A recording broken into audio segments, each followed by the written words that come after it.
आयेन्द्र विक्रम बेगाज्यू उपप्रमुख हो वा उपप्रमुखको रूपमा लड्नुभयो एउटा कार्यभारको रूपमा चाहिँ नि कार्यभार पाउनुभएको छ। उहाँको कार्यभागमा यो अहिले चाहिँ नि उहाँले निर्णय गरेर उद्घाटन गर्ने अवसर प्राप्त गर्नुभयो, उहाँलाई पनि धन्यवाद दिन चाहन्छु। तर निवर्तमान नगर प्रमुख हर्क साम्पाङ अहिलेको सांसद पनि हुनुहुन्छ, राष्ट्रिय पार्टीको चाहिँ नेता हुनुहुन्छ। उहाँलाई मैले योभन्दा अघिल्लो कार्यक्रममा पनि बधाई शुभकामना दिएको थिएँ। उहाँले सही काम गर्नुभयो, उहाँले राम्रो काम गर्नुभयो भने धरानको विकासमा धेरै ठुलो चाहिँ नि हामीले आशा व्यक्त गर्न सक्छौँ। आशावादी हुनुपर्छ। अहिले यो कार्यक्रमको प्रमुख अतिथि उहाँ भइदिएको भए राम्रो हुन्थ्यो भन्ने मेरो व्यक्तिगत धारणा हो। त्यो कहाँ चाहिँ नि चुक्यो, कहाँ ल्याकअप भयो, त्यो कुरा चाहिँ नि समयले चाहिँ नि त्यो कुरा मूल्याङ्कन गर्ला। तर हाम्रो सांसद हो हर्क साम्पाङ, उहाँ यो नगरको प्रमुख पनि भएको हो। आयेन्द्र विक्रम बेगा उपप्रमुख हुँदा उहाँ नगर प्रमुख हुनुहुन्थ्यो। हर्क साम्पाङसँग विविध विषयहरूमा हाम्रो चाहिँ डिफ्रेन्सेसहरू छ, तर उहाँ सांसद भइसकेपछि उहाँलाई हामीले त्यो खालको मान सम्मान दिनैपर्छ। वास्तवमा एउटा सहकार्यको चाहिँ नि एउटा कार्यक्रम यो बन्न सक्थ्यो, कहाँ चुक्यो साथीहरूले चाहिँ मूल्याङ्कन गर्नु होला। पुलिस सर, यहाँलाई हार्दिक स्वागत छ। थ्याङ्क यू सो मच, धन्यवाद। यो अन्तर्वार्ता सुरु गर्नुभन्दा अगाडि हामीले एउटा छोटो भिडियोको क्लिप हेरेका थियौँ। त्यहाँ पूर्व मेयर तिलक राईले चाहिँ केही कुरा भन्नु भएको थियो होइन, जो स्मार्ट बस पार्क उद्घाटनको विषय लिएर। यो उहाँको कुराहरू, उहाँको भनाइबाट चाहिँ तपाईँ हामीले के बुझ्ने, कसरी बुझ्ने सर यसलाई हामीले? पहिलो कुरो त तिलक राईज्यूले असाध्यै मनासिब कुरा गर्नुभयो। तिलक राईजी नेपाली काङ्ग्रेसको तर्फबाट हर्क साम्पाङज्यूभन्दा अगाडि निर्वाचित मेयर हो। त्यहाँ उपनिर्वाचन भएको थियो, त्यहाँबाट उहाँ उदाउनु भयो। उहाँले अब बबन्डर खासै राम्रो काम गरेको पनि होइन, तर हर्क साम्पाङज्यूलाई मैले चिन्ने मौका पाएको पनि तिलकजी मेयर हुने बेलाको अवधिमा म धरान गएको बेलामा मैले उहाँ एक्लै भाषण गर्दा चिनेको। एकहोरो चिनाइ जित्यो थियो, दोहोरो चिनाइ त मैले पछि धरानमा जाँदाखेरि आजभन्दा उहाँ मेयर हुनुभन्दा 1 वर्ष अगाडि दोहोरो चिनाइ हो। अब यहाँनिर तपाईँलाई म एउटा कुरा के भन्छु भने स्मार्ट बस पार्क हर्क साम्पाङज्यूको योजनाको साकार रूप हो। उहाँले त्यो बस पार्क बनाउनको लागि 90% कन्ट्रिब्युसन गरेको भनेर प्रशासकीय अधिकृतले बोल्नुभएको भिडियो त हर्क साम्पाङले आफैले आफ्नो सञ्जालमा सेयर नै गर्नुभएको छ। जसले त्यो स्मार्ट बस पार्कको सपना देख्यो, त्यसलाई साकार रूप दिनको लागि धेरैको मोबाइल, धेरै मन्त्रीहरूको मोबाइलमा घन्टी बजायो। स्मार्ट बस पार्कको योजना त अरूले ल्याउनु भयो, योभन्दा अगाडि यो 20औं वर्ष अगाडिको योजना हो, तर त्यो पेन्डुलम भएर बसेको थियो। पेन्डुलम भएर बसेको थियो, त्यो योजनाले साकार रूप लिन सकेको थिएन। त्यहाँ जग्गा विवादको कुरा होस्, चाहे यो दलहरूको खिचातानीले गर्दा होस्, यो विविध कारणले गर्दाखेरि त्यो पेन्डुलम भएर बसेको थियो। पछि हर्क साम्पाङ आइसकेपछि ती तमाम समस्याहरूलाई समाधान गरेर के अरे निर्माणको तीव्रता दिनुभएको हो। सही हो, होइन त्यसलाई नि भनिन्छ नि साकार रूप कसले दियो भनेर गणना गर्दा त हर्क साम्पाङजीकै नाम अग्रपङ्क्तिमा आयो। अब यहाँनिर के भयो भने सायद आयेन्द्र विक्रमजीलाई एउटा ठुलो इख होला, एउटा उहाँमा हिंताबोध होला, कुण्ठा होला। आयेन्द्रजीलाई एक खालको भाउतो होला कि उहाँले वास्तवमा त्यतिखेर जुन स्मार्ट बस पार्कको सवाल अहिले तपाईँले उठाउनु हो, त्यतिखेरको सन्दर्भमा चाहिँ मैले कार्यवाहक मेयर पाउनुपर्ने तर सिनियर वडाध्यक्ष भनेर कसैलाई दियो, धन्यवादजीलाई दिया होला। त्यो दिनुभयो, त्यसकारण मेरो अपमान भयो भन्दै अदालत जानुभयो। त्यो इखले अहिलेसम्म पनि उहाँ एकदमै भित्रभित्रै मुरमुरिएको देखियो। त्यो र त्यस्ता अनगिन्ती कारणले हर्क साम्पाङ भन्ने मानिसको म स्मृतिका पद चिन्ह नै मेट्न चाहन्छु। धरानले हर्क साम्पाङलाई यसरी बिर्सियोस् कि मानौँ स्मृति दंश होस्। धरान भन्ने सुन्दर नगर जहाँ हर्क साम्पाङका अतीतहरू पाइला पाइलामा गाँसिएका छन्, त्यहाँका प्रत्येक इँटामा हर्क साम्पाङका स्मृतिहरू खोपिएका छन्। जब मान्छे श्रम संस्कृतिमा जान्छ, त्यो पार्कमा जान्छ, तब हर्क साम्पाङको प्रतिबिम्ब पहिला उसको आँखामा नाच्छ। हर्क साम्पाङ चाहे देशमा होस्, विदेशमा होस्, संसदमा होस्, दार्चुलामा होस्, जहाँ होस्, उहाँको आँखामा त्यही सुन्दर नगरी, जसमा पूर्वको हङकङ वा सिङ्गापुर भनिन्छ, त्यही सुन्दर आकर्षक सहर धरान नाच्छ। उहाँले कति पापड बेल्नुभयो होला, कति मन्त्रीको मोबाइलमा घन्टी बजाउनु भयो, कति प्रधानमन्त्रीको ढोका ढकढकाउनु भयो। सानो दुःखले आर्जिएको होइन त्यो धरानको स्मार्ट बस पार्क। तर मलाई ताजुब लाग्यो, हुन त श्री स्वस्तानी व्रत कथामा एउटा कथा वर्णित छ के, दक्ष प्रजापतिले चाहिँ महादेवको यति निन्दा गर्छन् कि अन्तिममा भन्दै थिइन् सतीदेवीले, तपाईँ यसरी निन्दा नगर्नु मेरो स्वामीको, यो यज्ञ चाहिँ महादेव बिना अधुरो हुन्छ भन्छन्। उसले झन् निन्दा गर्दै जान्छ। अन्तिममा उसलाई घाँटी छिनालेर, हुन त त्यो वैदिक साहित्य हो, बोकाको घाँटी जोडिदिनु परेको थियो अघि। हर्क साम्पाङ बिनाको स्मार्ट बस पार्कको यज्ञ अनुष्ठान अपुरो हुन्छ। हर्क साम्पाङलाई माइनस गरेर तपाईँले माइनस गर्न सक्नुहुन्न। तपाईँ कति ठाउँमा हर्क साम्पाङज्यूका स्मृतिका चिनुहरू मेट्नुहुन्छ, हिँड्दैछ पाइला मेट्दैछ। यो इतिहासप्रतिको घोर कृतज्ञता हो, कृतज्ञ हुनु पर्थ्यो नि। ल हेर्नु त, तिलक राई जस्तो इतर विजातीय पुँजीवादी कित्ताको मान्छेले मुक्तकण्ठले तारिफ गरेका छ, मनोज ब्याङले गरेका छ, मन्जु भण्डारीले गरेका छ। तर आयन्द्रा जो अहिले त्यहाँको उपमेयर हुनुहुन्छ त्यस्तो हुनुहुन्न होला जस्तो लागेको थियो। उहाँलाई चाहिँ हर्क साम्पाङको नामैसँग नफरत, उहाँको सासै कानुनी, उहाँको व्यक्तित्वसँग नफरत, हरेक स्मृतिका चिनुहरू मेट्दै जाने। अनि उहाँलाई के प्रब्लम छ? इगो प्रब्लम छ उहाँलाई। एउटा हुन त यो सडकतिर दौडिने एउटा टपोरीले हर्क साम्पाङलाई नेता मैले बनाइदिए, अनि श्रम संस्कृति पार्टी मैले बनाइदिए, मेयर मैले बनाइदिए भन्छ। त्यो कुरा झ्यासको त्यस्तो टपोरीले त ठुलो कुरा गरेको छ। उहाँलाई पनि लाग्दैन त्यति झ्यासले त तपाईँको अहिलेको भर्खरको एउटा पोस्टमा चाहिँ कमेन्ट गर्न मिल्ने भएछ, नभए त्यो भन्दाखेरि कमेन्ट अफ गरिन्जेल भएको थियो क्या ती झ्यास होइन। यो त्यस्ता झ्यासहरूले गर्दाखेरि अब त्यो बिकाउ झ्यासहरू जे भए पनि, अब हर्क साम्पाङले पनि एउटा कसैले एउटा हड्डी फालिदियो, त्यही हड्डी चुस्दै तपाईँको पुच्छर हलाउँदै बसिरहने त्यो झ्यास हो। त्यस्ता टपोरीहरूलाई शिरफुल बनाएर तिनका नाजायज कुरालाई हाइलाइट गराएर भ्युज र कमेन्टको खेती गर्नेहरू देखे हर्क साम्पाङज्यूले पनि त दूरी बनाउनु पर्यो नि, मान्छे चिन्नु पर्यो नि। हर्क साम्पाङज्यू इमोसनल हुनुहुन्छ, उदार हुनुहुन्छ, त्यो उदारताको फाइदा उठाउन दिनु भएन नि। यहाँ म देख्छु जबकि त्यो मानिसलाई हर्क साम्पाङको उदय, उहाँको योगदान सबै थाहा छ, तर हर्क साम्पाङज्यूलाई बदनाम गराउनको निम्ति आफ्नो मिडियालाई दुरुपयोग गर्नेहरूलाई फेरि हर्क साम्पाङजी गएर इन्टरभ्यू दिइहाल्नुहुन्छ। मेरो गुनासो त्यहाँ हो।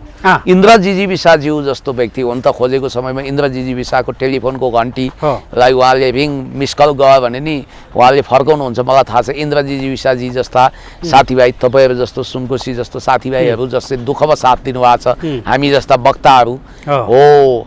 तर व्यापार गर्ने र हर्क आफू बालेन शाहको विरोधी भई भन्ने देखाएर हर्क साम्पाङज्यूका इर्द गिर्दका नजिकका भ्युअर्स बटुल्ने रफू चक्करमा लागेकाहरूले कसरी हर्क साम्पाङलाई एउटा टपोरी प्रयोग गरेर बदनाम गरिरहेका छन् त्यो बुझ्नु पर्दैन। म हर्क साम्पाङज्यूलाई एउटा अनन्य मित्र र आफ्नो पार्टीको अध्यक्ष विपक्षी दलको नेताको हैसियत राख्ने हुनाले भन्छु, उहाँले भन्न सक्नुपर्छ तपाईँले 2 दिन अगाडि निरर्थक नाजायज कुराको इन्टरभ्यू काटछाँट नगरिकन मेरो बदनाम गर्नु हो। तपाईँलाई म कृपया आत्मालोचना गरेर त्यो भिडियो नहटाएसम्म म इन्टरभ्यू दिन्न भन्ने स्ट्यान्ड पनि उहाँले राख्नु पर्यो। यो अलिकति पुरा प्रसङ्गमा मैले भनेको, नभए यिनीहरू हेप्दै जान्छन्। त्यो मानिस जसलाई त्यो टपोरी के हो सबै थाहा छ, त्यो टपोरी त्यो मान्छेले हर्क साम्पाङलाई कसरी बदनाम गरेको पनि थाहा छ, तर पनि जानी बदनाम गरेको छ। अब म मूल विषयमा जान्छु। अब टेन्सन दिने यो यी कुकुर झिँगा भन्छ क्या हाम्रो गाउँतिर, बेकारमा यी किर्नासभा टाँसिनीको कुनै हिसाबै छैन। ल हेर्नु त, उहाँको छोरा होस् कि छोरी होस् कि नाति होस् कि नातिना होस् कि घरबार होस् कि जे होस्, जब उहाँको फ्यामिलीभित्र कुनै प्रब्लम छैन, जब उहाँको फ्यामिली सुख शान्तिका साथ बाँचेको छ, उहाँको छोरी आफ्नो दुनियाँमा रमाइरहनु भएको छ भने अर्काको प्राइभेसी भङ्ग गरेर यो चाहिँ फलानी छोरी नागरिकता प्राप्तिको लागि पापड बेल्नु पर्यो यहाँ उहाँ भनेर त्यो फलानाको फेसबुक पेज केबी कुलुङको भनेर त्यसरी आफ्नो मुद्दा चाहिँ सर्वोच्च अदालतमा डङडङ्ती छ। आफूलाई आफ्नो भ्रष्टाचारको मुद्दाले उसको केस र दाबी थप फुलिसक्यो, तर त्यस्ता टपोरीहरू त्यो नेपाल सरकारको पिएनको कुरा गर्नुभएको, कुनै समय पिएन जागिर खाने मान्छे, सुन्नुहोस्, त्यस्ता मान्छेहरू अहिले हर्क साम्पाङलाई एकदम कन्दनी कसेर बदनाम गर्न लागेका छन्। म तपाईँलाई भन्छु, तपाईँले सी जिनपिङको आलोचना चीनमा गरे थाहा छ, जबकि चीनमा सी जिनपिङको घरबार बिग्रे उनले फेरि बन्दोबस्त गरे अहिले पेङसँग विवाह गरेर उनी सुखी जीवनमा छन् त कसैलाई त्यो कुरो प्रब्लम हुँदैन कानुनमा त सब कुरा हिसाब किताब ठिक छ भने अरूले सुड काट्नुपर्ने किन यस्ता दुःख दिने मान्छे अनेक छन् म अब मूल विषयवस्तुमा आउँछु दार्चुला तुइन विस्थापित गरेर सुविधा सम्पन्न झोलङ्गे पुल उद्घाटन गर्दै क्युआरका सारा पाइ पैसाको हिसाब किताब त्यहाँ सदुपयोग गर्नुभयो उहाँ धरानमा उहाँले मजाले सुम्निमा पारुहाङको प्रतिभा स्थापित गर्ने कुरालाई जोरदार तरिकाले अगाडि बढाउनु भएको छ र अब साउनदेखि तपाईको त्यो निर्माण गतिले हैन तीव्रता पाउँछ अब यहाँनिर अब भन्नेको मुख थुन्न सकिन्छ उहाँको सम्पत्ति शुद्धिकरण रे त्यहाँ चन्दाको दुरुपयोग भएर 5-10 लाखको जग्गालाई 40-50 लाख को मूल्याङ्कन गरेर किनेर कमिसन खाएर चन्दाको धन्दा नक्कली माओवादी अब भन्ने केही बहाना रहन्छ हेर्नुहोस् उहाँ 24 क्यारेटको देशभक्तिको खोट छैन त्यो भनौँ कसैले पत्याउँदैनन् अनि मान्छेले हिलो छ्याप्री बाहेक केही पाएनन् यही बेलामा दुनियाँदारी यत्रो हमला भइरहेको बेला आफूलाई प्रगतिशील मोभमेन्टबाट आएको सोसियलिस्ट मोड अफ प्रोडक्सनको उत्पादन जनयुद्धबाट आएको भन्ने उपमेयर जो अहिले हर्क साम्पाङले मेयर पद छोडेको हुनाले कार्यवाहक मेयर भएको सायद अब उहाँले अर्को चुनाव जित्न पनि सक्नुहुन्छ जस्तै उहाँले यसरी उपमेयरमा चाहिँ अलिकति डाहा औडा ईर्ष्या छ जस्तो देखियो हैन छटपटी ईर्ष्या छटपटी कुण्ठा औडा छ हेर्नुस् तपाई कसैको डाहामा जल्नु भने नि तपाई आफै खरानी र कोइला हुने हो तपाईको आफ्नै मुख रातो हुन्छ अब उहाँले हर्क साम्पाङको खुट्टा काटेर आफू अगुवा हुने कुरा नसोचे हुन्छ हर्क साम्पाङ धेरै माथि पुगिसक्नुभयो तपाई पनि असल हुनुस् तपाईले हर्क साम्पाङको सम्मान बढाएर आफू सम्मानित हुनुस् क्या हर्क साम्पाङले जब राष्ट्रियताको कुरामा जोरदार आवाज उठाउनु भएको छ तपाई धरानमा सीमित हुनुहुन्छ उहाँको कृति यस अन्तर्राष्ट्रिय स्तरमा फिजिसक्यो नेसनल मिडिया यस्ता कुनै छैनन् जसले हर्क साम्पाङको इन्टरभ्यू लिन तछाड मछाड नगरेका हुन् त्यसकारण उहाँ त ल्याम्पलाइटमा चम्किनु हो तपाई वास्तवमा हर्क साम्पाङलाई तपाईले स्मार्ट बस पार्कको उद्घाटनमा नबोलाएर उहाँको राजनीतिक ध्वस्त हुने होइन तर एउटा सम्मानको कुरो हो नि त आफ्नो नगरको आफ्नो गृह नगरमा भएको आफूले गरेको काममा आफैलाई निम्ता नआउनु भनेको चाहिँ दाजुभाइको मनमुटाव थियो अनि काकाबाउ बडाबाउको काकाबाउ र आफ्नो बुवाको अंश मुद्दा थियो मान्नुस् न अनि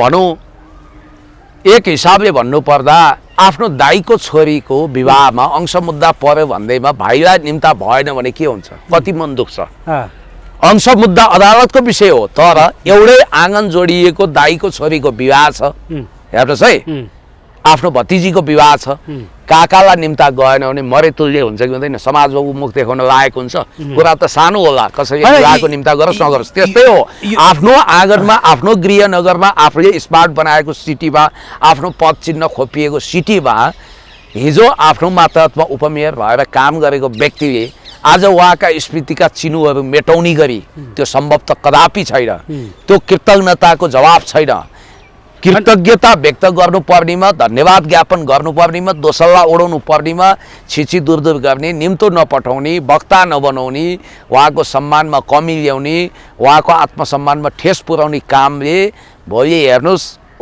कार्यवाहक मेयरज्यू तपाईले ठुलो राजनीतिक क्षति बिहोर्नु पर्ने हुन सक्छ हैन कतिपय त्यहाँका कथित पत्रकारहरूले टिका टिप्पणी गरेको पनि देखियो कि उहाँहरूले चाहिँ आफू धरान उपमहानगरपालिकाको मेयर हुँदाखेरि तत्कालीन अवस्थाका माननीय अशोक राईले चाहिँ कति कार्यक्रममा प्रमुख अतिथि बनाएर बोलाए त हर्क साम्पाङले भनेर टिका टिप्पणी गरेको पाइयो तर फेरि कतिपयले कसरी त्यसलाई चाहिँ खण्डन गरेको छ भन्दाखेरि तत्कालीन अवस्थामा हर्क साम्पाङ मेयर भइरहँदाखेरि त्यहाँका माननीयले कति योजनाको लागि योगदान गरे अनि कति चाहिँ त्यो निर्माण गरे हैन र अहिले हर्क साम्पाङले योजना बनाएर अन्तिम अवस्थामा पुर्याएर छोडे जस्तो अशोक राईले गरेको थियो कि थिएन त कति योगदान गरेको थियो भन्नेमा पनि निर्भर पर्छ भन्ने कुरा पनि गरेकै यो एकदमै न्यायोचित तर्क हो अर्थात् अशोक राईज्यू व्यक्तिगत रूपमा भला मानुस हुनुहुन्छ मृतभाषी हुनुहुन्छ सिनियर मोस्ट कम्युनिस्ट नेता हो अब अहिले बिचरा उहाँ अस्तित्व सङ्कटको सङ्कटले गर्दा छटपटाउनु भएको छ। उहाँ र कुमार लिङ्गदेनलाई त तपाईँहरू यसरी नभड्किनुहोस्, आउनुहोस्, मिलेर जाउँ भनेर आह्वान गर्नु हर्क साम्पाङज्यूको उदारता हो, विशालता हो। अब यहाँनिर हजुर हजुर यहाँनिर अलिकति प्रसङ्ग सम्झौँ। मेयर भनेको स्थानीय सरकारको प्रमुख हो, सांसद भनेको सङ्घको पदाधिकारी हो, सङ्घीय संसदको हिस्सा हो। यहाँनिर मेयर स्थानीय सत्ताको प्रमुखको हैसियतले मेयरले गरेका कामहरू ठोस हुन्छन्, उसको असाइनमेन्ट हुन्छ। हर्क साम्पाङज्यू आज सांसद हुनुहुन्छ, तर नभुलौँ उहाँ हिजो मेयर हुनुहुन्थ्यो। अशोक राई त मेयर हुनुहुन्न थियो, मेयरको रूपमा उहाँले स्थानीय सत्ता चलाएको होइन, मेयरको रूपमा फाइल अगाडि बढाएको होइन। अब अर्को कुरो, अशोक राईलाई उहाँले बोलाउनु भएको थियो कि थिएन अशोक राईज्यूलाई भन्ने कुरो त्यो मिडियामा आउनु पर्छ र आएको छ र बोलाएको पनि हुनसक्छ, उहाँले फुर्सदले नभ्याएको हुनसक्छ। सब कुरोको मिडियाबाजी हिसाब किताब हुन्छ र खै अहिले त सम्मानै गरेर देख्छु। त्यस कारणले हिजो फलानालाई बोलाएन फलानाले, त्यसकारण त्यसलाई पनि नबोलाउँ भन्ने यो न्यायोचित कुरा होइन, यो कुतर्क हो र यो कुनै पनि हिसाबले जस्टिफाई हुँदैन। यो सोरेआना अन्याय हो, तर केही फरक पर्दैन। मलाई भ्लादिमिर पुटिनको सम्झना हुन्छ। भ्लादिमिर पुटिन शीतयुद्धकालमा ईस्ट जर्मनी अर्थात् कम्युनिस्ट शासन रहेको पूर्वी जर्मनीको उनी इन्टेलिजेन्सको प्रमुख थिए, अर्थात् केजिबी रुसी गुप्तचर संस्थामा, सोभियत गुप्तचर संस्थाको उनी कर्नेल बराबरको पदमा थिए। पछि बर्लिनको पर्खाल ढल्यो, दुई जर्मनीको एकीकरण भयो र एउटै जर्मनी भएपछि त्यसलाई वेस्ट जर्मनी भन्न थालियो। अनि भ्लादिमिर पुटिनले आफ्नो अनुभव विज्ञताको हिसाबले म जर्मनीको राजदूत हुन योग्य छु भन्ने निवेदन लिएर मिखाइल गोर्बाचोभको ढोकामा पुगे। अब मिखाइल गोर्बाचोभ त्यतिखेर अमेरिकाले धाप मारेको, सोभियत युनियन विघटन गरे बापत 1985मा ग्लासिस्नोस्ट र पेरेस्ट्राइका नामक कार्यक्रम ल्याए बापत नोबेल पुरस्कार पाएको व्यक्ति, उनीको प्रतिष्ठा सातौँ आसमानमा थियो भन्ने उनलाई भ्रम थियो। पुटिनलाई उनले 7 घन्टा कुराएर पनि भेटेनन्, तर इतिहास चाहिँ यति नमज्जासँग बदलियो। त्यही गोर्बाचोभ कैयौँ वर्षपछि पुटिनको ढोका धाउँदा पनि उनले साथ भेट पाउँदैन थियो होला, तर पुटिनमा कल्चर थियो। गोर्बाचोभ आएको थाहा पाउन साथ उनी आफै गेटमा स्वागत गर्न गए। त्यो दिन गोर्बाचोभको आँखाबाट कैयौँ थोपा आँसुहरू खसेर इतिहास सम्झे। आइन्द्र उपमेयरज्यू, कार्यवाहक मेयरज्यू, म तपाईँलाई भन्न चाहन्छु, कुनै दिन म प्रधानमन्त्री हुन्छु, म राष्ट्रपति हुन्छु, म देश चलाउँछु भन्ने हर्क साम्पाङज्यू त्यो पदमा पुग्नु हो र तपाईँ त्यहीँ रहनु हो भने इतिहास चाहिँ तपाईँसँग पनि बदला लिएर है। यो कुरा हेक्का राख्नुहोस्। कोमालेको चक्र घुमिरहेको छ नि, पृथ्वी गोलो छ, हेक्का राख्नु होला। हुन त उहाँले हतार थियो, हतारमा भएको कारणले बोलाउन पाइएन भन्ने जस्तो तर्कमा राख्नु भएको छ। त्यो तर्कले जस्टिफिकेसन दिँदैन नि, काम गर्दैन नि, त्यो कुतर्क हो। केही छैन। अहिले त फेरि तपाईँको हर्क साम्पाङलाई हराउने भनेर कम्बर कसेर लाग्ने त्यही धरानमा छन् होइन, थुप्रै छन्। हर्क साम्पाङ मात्र होइन, यस्ता कुपात्र, अघि एउटा पात्र झ्यास पात्रको चाहिँ तैँले हामीले उदाहरण दिउँ होइन, त्यस्ता झ्यासहरूले पनि बेला बेलामा चाहिँ भ्रम सिर्जना गर्ने गर्छन्। अब 6 क्लास पढेको अरे हर्क साम्पाङलाई ट्युसन पढाउँछु भन्ने गर्थ्यो होइन। 21औं शताब्दीकै सबभन्दा मिठो जोक थियो। मैले एक्ज्याक्टलीको स्पेलिङ भन्नु त भन्दा पनि भन्न नसक्ने, एक्ज्याक्टली भने त गाह्रो हो। एबिसिडी कतिवटा हुन्छ भने थाहा नहुने पात्रहरू, झ्यास पात्रहरू, त्यसले गर्दा तपाईँको होइन उनको दुर्बुद्धिलाई हाइलाइट गर्नेहरूदेखि चाहिँ टेठो आयो कि कथित मिडिया कर्मीहरू। ओके, अब यता हो अलिकति। अस्ति तपाईँको हर्क साम्पाङ दार्चुला जाँदै गर्दाखेरि केपी ओली र प्रचण्ड मिल्दाखेरि जनताले कुनै अनुरोध मान्दैन भने हर्क साम्पाङ र बालन मिल्यो भनेर समाचार आयो भने के भन्ला, पत्याउला कि नपत्याउला भन्ने आशा एउटा स्टार्ट लेख्नु भएको थियो कि। अब के यो सम्भावना छ र यो मिडिया ट्रायल हो कि के हो, यो केही भइरहेछ भन्नु? यो सोसियल मिडिया ट्रायल नै हो। एक्ज्याक्टली यो अगाडि पनि उहाँले बालनजी र म मिल्दा के हुन्छ भनेर नेपाली राजनीतिको जमिरहेको शान्त तलाउमा सस्यानो ढुङ्गा फ्याँकेर तरङ्ग ल्याउनु भएको थियो। त्यो तरङ्गको दोस्रो संस्करण हो। अब यसपछि तपाईँले के विचार गर्नुपर्छ भने उहाँको यसमा दुईटा आशय हुनुपर्छ। तपाईँहरू नदीको दुई किनार भएर उहिले छुट्टिनु भयो, तपाईँहरूले छुट्टा छुट्टै चुहोचम्को जमाउनु भयो, एकचोटि इतिहासमा तपाईँहरू मिलेर फेरि फुटिसक्नु भएको छ। अब नदीको दुई किनारहरूको भेट सम्भव छ, के एकता सम्भव छ जसरी बालेन र म मिल्न सक्दैनौँ किनभने सिद्धान्त दृष्टिकोण मानवता राष्ट्रियता कार्यशैली हर हिसाबले म र बालेनजी नदीका दुई किनारा हौँ हाम्रो भेट कदापि सम्भव छैन जसरी चन्द्रमा र धरतीको धुलोको भेट हुँदैन त्यसै गरी हाम्रो भेट जसरी हुँदैन बालेन शाह र मेरो राजनीतिक मिलन जसरी सम्भव छैन त्यसै गरी तपाईँहरूको सम्भव छैन है भन्न खोज्या पनि हुनसक्छ अब अर्कोतिर ठट्टा गरे नि हुनसक्छ अब कम्युनिस्ट त मिलिहाल्छन् नि कुन ठुलो कुरा हो चाइनाको पनि चाहना होला अब सबै वाम एक ठाउँ भन्छन् प्रजातान्त्रिक शक्ति मिलेर जाउन् तर बालेन र अनि उहाँले चाहिँ बालेनका पालेन मिडियादेखि बालेन र रविका अन्धभक्तहरूले यसमा के रियाक्सन दिन्छन् भनेर एकचोटि सोसियल मिडिया ट्रायल गर्दै नाडी छामेको अवस्था पनि हो अब अहिले हेर्नुहोस् प्रतिक्रिया त आयो बालेनजीको शिविरमा रहेका अत्यन्तै अन्धभक्तहरूले के भन्न थाले ओहो हामीले त बुझेकै रहन्छौँ चिनेकै रहन्छौँ वास्तवमा हर्क साम्पाङ त ठिक हो मिलिहालौँ भने अब अलिक हर्क साम्पाङलाई सर्वकालिक रूपमा घृणा गर्नेहरूले लु पास्टर गलेछ झुकेछ अब यसले पद खोजेछ अब मन्त्री खान खोजेको होला प्रधानमन्त्री अब यसलाई यसो ललिपप चखाइदिनु पर्यो भनेर उहाँको घोर अपमान पनि गरिरहेछन् यता हर्क साम्पाङ अब फेरि स्कुलिङ अनुसारका कार्यकर्ता त नभनौँ श्रमदाता छन् उहाँको बडो सोझो भावुक इमान्दार मान्छेहरूको बहुसङ्ख्या छ यता यहाँ पनि एकाध बेइमान त होलान् होइन विभिन्न घुसपैठ गरेका मान्छे होलान् तिनीहरूमा चिन्ताको शीतो हार छायो उनीहरू भन्न थाले ज्या यो के भयो हो हर्क साम्पाङजी एन्टी करेन्टमा त जान खोज्नु भएन जसले प्रधानमन्त्रीले राष्ट्रिय निर्लज्जता देखाउँदै राष्ट्रघात गर्दै देशद्रोही अभिव्यक्ति दिएर सिमानाको विषयमा नेपालले मिच्दै नमिचेको जग्गा पनि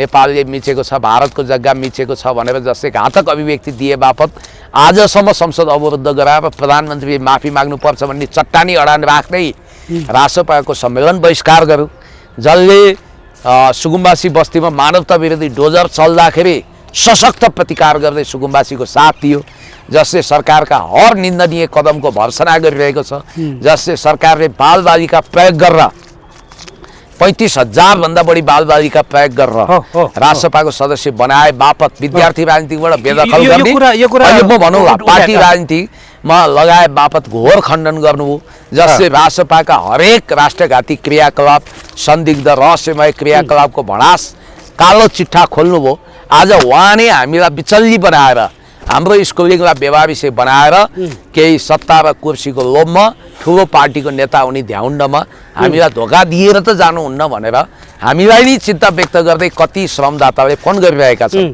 तर म तपाईँहरूलाई विश्वस्त गराउँछु हर्क साम्पाङज्यू यो जुनी त के 10 जुनीसम्म पनि बालेन शाहसँग सहमत हुन सक्दैनन् यही पाराले र यो कदापि सम्भव छैन बालेन र हर्कजी मिल्नु भनेको खिर्राको बोटमा जाइफल फल्नु सरा हो सूर्य पश्चिमबाट उदाउनु सरा हो यो किबार्थ सम्भव छैन उहाँले चाहिँ यो नाडी छामेको हो र त्यसकारण यो भोलबोलाइयामा भ्रममा नपर्नुस् श्रम संस्कृति हो बरु उहाँ वामपन्थी गठबन्धन देशभक्तिमा गयो समाजवादी उत्पादनमा गयो वामपन्थी आन्दोलनले आत्मआलोचना गरेर राष्ट्रभक्तिको बिडो उठायो भने त्यहाँ सहकार्य गर्न सक्नुहुन्छ तर यी पुँजीवादी नवउदारवादी अनि ओल्ड ब्याङ्कको लोन पो राम्रो बेच्छ त एडिबीको लोन पो राम्रो बेच्छ भनेर 80% लोनलाई पनि मिना गर्दै अनुदानमा बदलेको चाइनाको लोन चाइनाबाट हामीले लिनै हुँदैन सहायता भन्ने स्वर्णिम वाग्लेसँग उहाँ मिल्न जानुहुन्छ देशको महान नागरिकता त्याग गरेको रवि लामिछानेसँग मिल्नुहुन्छ भनेर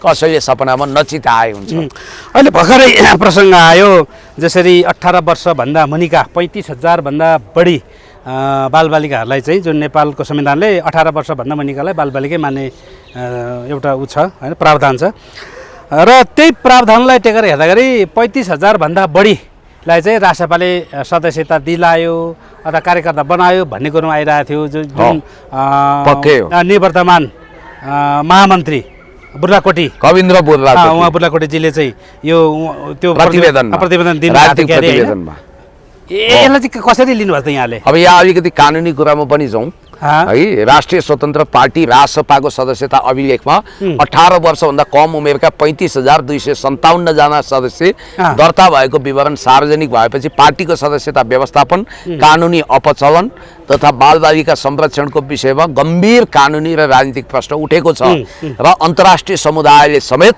यसलाई गम्भीरतापूर्वक हेरिएको बताइएको छ। पार्टीका निवर्तमान महामन्त्री कविन्द्र बुर्राकोटीले पहिलो महाधिवेशन बन्द सत्रमा प्रस्तुत गरेको साङ्गठनिक प्रतिवेदन अनुसार 18 वर्षभन्दा मुनिका सदस्यको सङ्ख्या 35,257 छ, जुन कुल सदस्य सङ्ख्याको करिब 6.7% हो। प्रचलित राजनीतिक दल सम्बन्धी ऐन 2073ले 18 वर्ष पुरा गरेका नेपाली नागरिक मात्रै राजनीतिक दलको सदस्य बन्न सक्ने व्यवस्था गरेको छ। त्यस्तै बालबालिका सम्बन्धी ऐन 2075ले बालबालिकालाई प्रत्यक्ष वा अप्रत्यक्ष रूपमा राजनीतिक प्रयोजनको लागि प्रयोग गर्न निषेध गरेको छ। सार्वजनिक विवरणले यो कानुनी व्यवस्थाको पालनाबारे बहस सृजना गरेको छ र एउटा तपाईलाई भनौँ अन्तर्राष्ट्रिय कोर्टमा पनि यो मुद्दा जान सक्छ र यदि उहाँहरूले 18 वर्षभन्दा मुनिका बालबालिकालाई 2% भन्दा बढीको दरले प्रयोग गरेको भयो भने उहाँहरूको दल दर्ता खारेजी पनि हुन सक्छ। कानुन लागू हुँदा जस्तै अहिले नि तपाईको 35,000 खारेज हुन सक्छ। 35,000 भन्दा बढी भन्ने देखियो, यसले 2% पुग्छ त? 6.7% भयो नि त कुल संख्याको। उनीहरूको जुन सदस्यता संख्या भनेको छ 5 लाख, त्यसको त 6.7%। खतराको घण्टी बजेको अब तर उनीहरूको डाडु पुरै उनीहरूकै छ। हेर्नु अब तपाईलाई अचम्म मान्नुहुन्छ तपाईँ हैन। अब सम्पत्ति शुद्धिकरणमा विष्णु पौडेललाई पक्रिन्छ, तर जीवी राई र रवि हेर्दा उन्मुक्ति हुन्छ। 16 अर्बको अवध चलनमा पनि सम्पत्ति शुद्धिकरण र सङ्गठित अपराध फिर्ता हुन्छ भनेपछि राज्यको कानुन त विभेदकारी देखियो नि त। त्यो सही है। मैले विभेदकारी त तपाईको आज मात्रै हैन, हिजोको दिनमा पनि यस्तै थियो, आज पनि त्यस्तै भयो। यति साह्रो थिएन सर। के रे कुनै परिवर्तन भयो भन्ने कुरा चाहिँ हामीले थाहा पाउनु पर्यो हैन त। कानुनको दुरुपयोग हिजोको दिनमा पनि सत्ता पक्षकोलाई जोगाउने अनि विपक्षकोलाई जसरी हिजोको दिनमा यति खुल्लम खुल्ला थिएन। हिजोको दिनमा लुकी छुपी चोरी चकारी अन्डर टेबल थियो भने आज खुल्लम खुल्ला डकैती छ। कानुनको खुलेआम बलात्कार रहेको छ, सरेआम। यार एउटा कुरा तपाईँ ख्याल गर्नुहोस्, हामीले त्यसको इनर स्टोरीमा जाँदैनौँ। एउटा होटल बर्बाद भएको छ, 3 लाख जरिवाना गर्दा त्यो होटलको धाड भाँचिएको छ, त्यहाँका मजदुरले रोजगारी खोसिएको छ। जरिवाना गरेको होटल र डामेको साँडे गोरुको काम छ, त्यहाँ कोही पनि खान जाँदैनन् भाइ। अहिले करोडौँको लगानी डुबेको भने तपाईँले देख्नुभयो 3 लाख जरिवाना भयो। गृहमन्त्रीलाई माछाको काँडा घुसाएर मार्न खोज्ने होटल भन्ने भयो कि भएन? त्यो होटलको के अवस्था भयो होला? उसले करोडौँ रुपियाँ ब्याङ्कमा लोन लिएको छ, घर जग्गा राखेको छ, त्यहाँ आश्रित करिब 30 जना मजदुरहरू प्रत्यक्ष रोजगारीमा छन्, अप्रत्यक्ष त कति हो कति। त्यो होटल 3 लाख जरिवाना उल्टै तिर्नु, 2 जना मजदुरको जागिर जानु। अहिले म सुन्दैछु होटलको ताला लाग्ने अवस्था भयो। अब यहाँनिर तपाईँको 3 लाख जरिवाना गर्यो भनेर चिन्ता लिनु होइन, तर ग्राहक नआउनु चाहिँ चिन्ताको विषय आउँछ होइन। तपाईँको ग्राहक आइदिए खाइदिए तपाईँको 3 लाख त उकास्न सक्थ्यो, तर अब ग्राहकै नआइसके पछाडि 3 लाख होइन तपाईँको त्यहाँ 30 लाख डुब्यो। अब हेर्नु, यो मिडिया अल्गोरिजमको दुरुपयोग गरेर रवि लामिछाने जस्तो स्मार्ट पोलिटिसियन अमेरिकामा पनि राजनीतिक काम गरेर बसेको भनेका छन् नि, यो खोक्रो दाबीलाई खण्डन गर्ने कलाकार रवि लामिछानेको मसँग एउटा दुर्लभ भिडियो प्राप्त छ। मैले तपाईँहरूसँग वाचा गरेको थिएँ, कुनै दिन म टक्कटुक्कमा खेलेको वा तितो सत्यमा अभिनय गरेको रवि लामिछानेको अभिनयको क्लिप्स ल्याउनेछु। मैले धेरै पापड बेलिएर प्राप्त पनि गरेँ। आज ल्याउनु भएको छ? हो, मैले याद छु, तपाईँलाई देखाइदिनु पनि सक्छु एकैछिन। त्योभन्दा अगाडि म तपाईँलाई के भन्न चाहन्छु भने, मलाई धेरैले चुनौती दिएका थिए। रवि लामिछाने मिडियाकर्मी हुन्, सञ्चारकर्मी हुन्, कलाकार होइनन् भन्थे। तितो सत्यमा अभिनय गरेको क्लिप्स छ, के अरे टक्कटुक्क त्यो 50-51 सालको मैले प्राप्त गरिनँ, तर तितो सत्यमा उनले एकदम तपाईँको सामान्य भूमिका, जुनियर आर्टिस्टको भूमिका खेलेको एउटा भिडियो छ, जहाँ उनले अलि झुट कुरा पनि गरेका छन्। त्यो भिडियोमा के देखिन्छ भने, उनी अमेरिकामा बसेर प्रेमराजा महत भन्ने महान एउटा राम्रो गायकले को निर्देशन अनुसार बिचौलियाको भूमिकामा रहेछन्, मान्छेलाई काम दिलाइदिने, पैसा लिने आदि इत्यादि। उनी कलाकार सँगसँगै तपाईँको यता कता टिचिङ पनि गर्थ्यो अरे भन्ने सुन्नमा आयो। टिचिङ त यो पुरानो बान्सर छेउचा कता विजय स्मारक स्कुल कता के रवि लामिछानेजी भनेको मेरो आफन्त। उहाँले टिचिङ गर्नु होला, 2-3 कक्षासम्म पढाउनु होला, त्यहाँभन्दा बढी पढाउने उहाँको योग्यता छैन, किनभने उहाँले इन्टरमिडिएट गर्नु भएन, एसएलसीसम्म उहाँको योग्यता हो।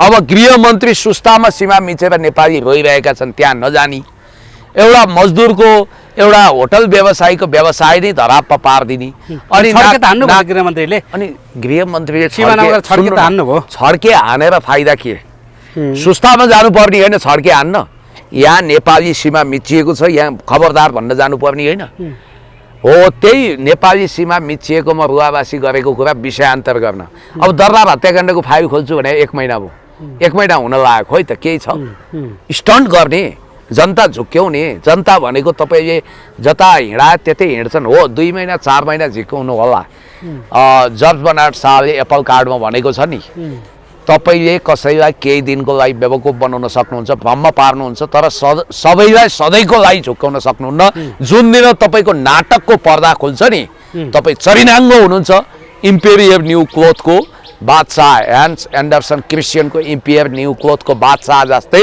नाङ्गो हुन मात्रै बाँकी छ अब धोती त खुस्किसक्यो कन्दनी मात्रै बाँकी छ त्यो पनि कुन दिन राजनीतिक हावाले उडाउँछ अब सुन्नमा के पनि आएको छ भन्दाखेरि राष्ट्रिय स्वतन्त्र पार्टीकै माननीय अमरेश कुमार सिंह जो हुनुहुन्छ अस्ति तपाईँको राष्ट्रसभाको महाधिवेशन पनि बहिष्कार जस्तै गर्नुभयो क्या उहाँ जानु भएन क्या देखिएन कहीँ पनि सायद गएको पनि हुनसक्छ हामीले नदेखेको हुनसक्छ अब कता कता हल्ला चाहिँ के छ भन्दाखेरि अहिले हर्क साम्पाङसँग पो उहाँ त मिल्दै हुनुहुन्छ अरे भन्ने हल्ला पनि सुन्यो क्या यो हल्ला मात्रै हो कि योभित्र केही खिचडी पाक्दैछ के हो यो चाहिँ म हर्क साम्पाङज्यूलाई उहाँ धेरै भावुक इमान्दार मान्छे सबैलाई आफू जस्तो देख्नुहुन्छ मधेसमा सिके राउत जस्ता तत्त्वहरू छ त सहकार्य गर्दै गर्दैन भन्ने विश्व प्रतिज्ञा गरेकोमा उहाँलाई धन्यवाद सायद हामीले नि मिडियाबाट खबरदारी गऱ्यौँ र त्यसको पोजिटिभ रेस्पोन्स आयो सिके राउत पछि गएर बालेनको भक्तको रूपमा नाङ्गिएको पनि देखियो आफ्नो औकातमा आए देश टुक्राउन चाहने सिके राउत भन्दा चिन्तन विचार दृष्टिकोण र आर्थिक मामिलामा खासै फरक छैन अमरेश कुमार सिंहको व्यक्तिगत ट्र्याक रेकर्ड हिस्ट्री जलाउने चलाउने अनि कैलालीदेखि बिआइसिसी जलाउने कुरामा पनि रहस्यमय भूमिका खेलेका छन् यी काङ्ग्रेसका पनि गद्दार हुन् मलाई आशा छ हर्क साम्पाङज्यूले स्ट्याटस देखेर अमरेश कुमार सिंहलाई श्रम संस्कृतिमा स्वागत छ भनेर वेलकम गर्नु हुने छैन म ढुक्क छु यो कुरामा किनभने हेर्नुहोस् रासोपाले डामेर छोडेका मान्छे सबै असल हुन्छन् भन्ने छैन रासोपामा नहटाएका सबै मान्छे खराब हुन्छन् भन्ने छैन त्यहाँ रासोपा जत्तिकै खराब मान्छे पनि त खराबसँग मिल्न नसकेर द्रोह गर्न सक्छन् नि यो खराबहरूको लडाइँ हो यो उस्तै प्रवृत्ति भएकाहरूको घिउ बेचुवा तरबार बेचुवाको लडाइँ हो यी कौनसा गति लाउन् जुन दिन तपाईँलाई एउटा कुरो भन्छु विकास ठाकुर भन्ने एक महानुभावले यिनको 20 करोडको अवैध सम्पत्ति जग्गा जमिन औला दौला रकम यसको विषयमा छानबिन गरी पाऊँ भनेर अख्तियारमा उजुरी हाल्दै थिए सायद म सुन्दैछु त्यही उजुरीलाई सक्रिय बनाएरै यिनीमाथि सम्पत्ति शुद्धिकरण र अख्तियारको अनुसन्धान हुँदैछ अरे जुन विकास ठाकुरको प्रमाणसहितको छ उजुरी त्यो कुरालाई छायामा पार्न संसदमा यिनी माथिको सर्ट खोलेर चबिनाङ्गो भएका हुन् त्यो कुरा त ओझेलमा पर्यो यी यति चतुर हुन् भरे बालन शाह प्रधानमन्त्री भएनन् भने सुसाइड गर्छु पनि भने कुरो के रहेछ भने बालन शाहले उहिले उनलाई रवि लामिछानेले जसरी पनि गगन थापालाई हराएर देखाउनु थियो त्यसकारण अमरेशजी तपाईँ जानै पर्छ भनेर टिकट दिए बालनले बोलाएर तपाईँ गगन दाइसँग नलड्नु भने अरे रेखा कुरा है बालन चाहिँ सुरुदेखि नै गगनको एकदम तपाईँको सपोर्टर के पनि भनिन्छ भने गगनलाई नै काङ्ग्रेसले काठमाडौँको मेयर बनाउन खोजेको थियो तर गगनको छनौटमा स्वतन्त्र पात्रको रूपमा डिपी स्टेटमा दुवैजना गगन पनि 2008 देखि अमेरिकन की कन्ट्याक्ट पर्सनको रूपमा नेपालको महत्त्वपूर्ण सूचना अमेरिकनलाई सप्लाई गर्ने मान्छे भनेर त रवि लामिछानेले जुलियन असान्जको प्रतिवेदनलाई किटेर भनेकै छन् दुवै डिपी स्टेटको मान्छे भनेपछि त्यो बेलामा गगनको छनौटमै बालेन थिए र त्यो बेलादेखिकै सुमधुर सम्बन्ध भनिन्छ र भविष्यमा रविसँग मिल्न नसकेका बालेनको अन्तिम गन्तव्य गगन नै हुन्छ गगनले काङ्ग्रेसको नामै फेरेर पनि बालेनसँग मिल्छन् भनिन्छ र तिनै गगन जसले बालेनलाई निकट अतीतमा ठुलो गुण लगाएर रवि लामिछानेलाई प्रधानमन्त्री हुनबाट रोकेका थिए भएको के रहेछ भने रवि लामिछानेले सर्वोच्च अदालतबाट क्लिन चिट लिँदै थिए सुनिल कुमार पोखरेल जो उहाँको पहिलाको वकिल हुनुहुन्थ्यो कालान्तरमा उहाँ नै न्यायाधीश भएर मुद्दा हेर्दै हुनुहुन्थ्यो कन्फ्लिक्ट अफ इन्ट्रेस्टको कोकोलो मचाएर रवि लामिछानेलाई सम्पत्ति शुद्धिकरण र सङ्गठित अपराधबाट मुक्ति दिएन। त्यो दिएको भए बालनको पालो कहिल्यै आउँदैन थियो, रवि प्रधानमन्त्री भइहाल्थे। त्यो सहकारी ठगी सम्बन्धी त कागज गरेर मिलाइहाल्थे उनीहरू सहमति गरेर। हो रवि बालनको इच्छा मुताबिक रविको सट्टा बालनलाई नै प्रधानमन्त्री बनाउनुपर्छ भन्ने दृढ अठोटमा पुगेका गगनले अदालतमा जादु चलाएर रवि लामिछानेको मुद्दा टुङ्गिन नदिएर सर्वोच्च अदालतमा बालनलाई गुण गरेकै हुनाले त्यो गुण तिर्न अमरेश कुमार सिंहलाई मन्त्रीको सूचीबाट हटाइदिए। रवि लामिछानेले बारम्बार म्यासेज पठाए, भेट्न गए। अमरेशलाई तपाईँ गृहमन्त्री सक्नुहुन्न भने उद्योग मन्त्री बनाउनुहोस् भने अमरेश मुख पिठ्याए। बालनले बाल दिएनन्, किनभने उनलाई थाहा छ गगनसँग मिलेर जानुपर्छ। गगनले कुनै पनि हालतमा अमरेशलाई मन्त्रीको रूपमा देख्न चाहेका छैनन्। अब गगनको चाहना त अर्को छ, अमरेश कुमार सिंह तत्काल गिरफ्तार हुन्, दीपक भट्ट लगायतका बिचौलियासँगको सम्बन्धको जरा केलाएर वा सम्पत्ति शुद्धिकरण गरेर उनको पद तत्काल निलम्बन र 1 वर्षभित्र निष्कासन गरेर त्यहाँ उपनिर्वाचन गराएर गगन नै निर्वाचित भएर बालनपछि पालो कसैको आउँछ भने त्यो रविको होइन, बरु सुदन जो हातमा टिओबीको ट्याटु खोपेका छन्, बालनले नचाहँदा पनि गृहमन्त्री बनाए। किनभने चीन विरुद्ध गतिविधि हुनसक्छ, असंलग्न परराष्ट्र नीति र पञ्चशीलता विरुद्ध चलखेल हुनसक्छ भनेर सुदनलाई रोक्न खोजेको सकेनन्। सुदन अर्को शक्तिशाली, तीभन्दा पनि शक्तिशाली सर्लाहीबाट पुनः निर्वाचित भएर आउने मुडमा गगन छन्। त्यसकारण तपाईँले अमरेशको गिरफ्तारी तत्काल भयो भने पनि आश्चर्य मान्नु पर्दैन। अब अमरेश आत्या छन्, तपाईँलाई लाग्ला अमरेशले बहिष्कार गरे, तथ्य त्योभन्दा फरक छ रे। रवि लामिछानेलाई खडे सिधा गगन दाई त्यो सभाको वक्ता हुनुहुन्छ, तपाईँले अमरेशलाई मैले त्यहाँ देखेँ भने सम्मेलनै छोडिदिन्छु भने अरे बालनले। गगन दाईको अपमानमा केही हुनसक्छ त्यहाँ अमरेशद्वारा भनेर। अनि अमरेशले त तथानाम गाली पनि गरे नि त उसलाई के अरे बालनलाई यो बिचमा रवि लामिछानेकै इसारामा भन्ने बुझेका छन्। रवि अहिले पनि जोगाउन खोजिरहेछन् अमरेशलाई, तर सकेका छैनन्। सम्भवतः रवि लामिछानेको चाहना विपरीत, रवि अहिले पनि जोगाउन खोजिरहेछन् अमरेशलाई, किनभने उनले जुन कुरो बालनलाई भन्न चाहन्छन् त्यो अरूले हिम्मत गर्दैनन्, यसैले हो अमरेश चाहिँ भन्ने हो। तर अमरेश फेरि अर्को राष्ट्रियताको मामिलामा गद्दार, देशको सीमा मिचिएको कुरा उठाउँदैन उसले। अब तपाईँलाई एउटा कुरो म भन्न चाहन्छु, हाइपोथेटिकल कल्पना गर्नुहोस्, हर्क साम्पाङले स्ट्याटस लेखेर स्वागत गर्नु, अहिले अमरेश आफै भेट्न आतुर छन्। अब तपाईँ र मैले गफ गरिरहँदा उनीहरूको टेलिफोन भइसक्यो हुनसक्छ। अमरेश छिटोभन्दा छिटो मधेसमा, उनले त फासाङ फुसुङ पार्छन्, हेर्नुहोस् तपाईँको मधेसमा बेस कमजोर छ, म आएपछि मधेसको सङ्गठन पुरै फैलाइदिन्छु भनेर एउटा सांसद जस्तो मान्छे स्वागत गर्न पनि आतुर हुन सक्छन्। हर्क साम्पाङ त भावुक छन्, तर तपाईँले याद गर्नु होला केही दिनभित्र यदि अमरेश सिंह मानव श्रम संस्कृतिमा छिरे वा छिर्ने अवस्था भयो वा स्ट्याटस लेखिसकियो र उनलाई माया गरेको मन पराएको सन्देश गयो भने 2 दिनमा फेरि 5 दिनमा फेरि 10 दिनमा 1 महिनाभित्र अमरेश गिरफ्तार भयो भने लो हेर भ्रष्टाचारीलाई काखी च्याप्ने त यही श्रम संस्कृति रहेछ भन्छ नि, भन्दैनन्। अहिले सुदनजीको कुरामा खिचातानी गर्न खोज्दैछन्। सुदन किराती यो पशुपति क्षेत्र विकास कोष अन्तर्गत यहाँ दाह संस्कार गर्ने मेसिन ल्याउँदा भ्रष्टाचार गरेको भनेर उजुरी पनि हाल्न भ्याएछन् कतिले अख्तियारमा फेरि, होइन। यहाँ त डिप स्टेटको यति ठुलो घेराबन्दी छ कि त्यसकारण निर्दोष हर्क साम्पाङ तपाईँ सुन जत्तिकै पवित्र हुनुहुन्छ, खारिएको हुनुहुन्छ, तपाईँ 24 क्यारेटको हुनुहुन्छ, दागी मान्छेलाई ल्याउने जोखिम नमोल्नु होला। र अमरेश कुमार सिंह तपाईँको पनि गन्तव्य अब सायद जेल हुन्छ कि जस्तो देखिया छ, किनभने तपाईँ हर्कले त शक्ति सञ्चित गर्नको निम्ति पनि ल्याउनु पर्ला भन्ने सोच्ला कि सोच्यो भने त्यो गलत हुन्छ हैन। शक्ति सञ्चित गर्न एकदम स्वस्थ छविका इमानदार राम्रा नेता छैनन् र तराईमा, तिनीलाई ल्याएर शक्ति सञ्चित गर्ने हो। दागी पुराना, फेरि हर्क साम्पाङ परम देशभक्त, उनी देशघाती हुन् नि अमरेश चाहिँ। अनि भ्रष्टाचारको मामिलामा पनि त दाग लागेको छ। तपाईँलाई मैले परिकल्पना गराएँ, मानौ उहाँलाई ल्याइयो वा ल्याउने तर्कर गरियो, स्वागत गरे भने त ल्याउन खोजेको बुझियो नि त, उनी आउनु वा नआउन्।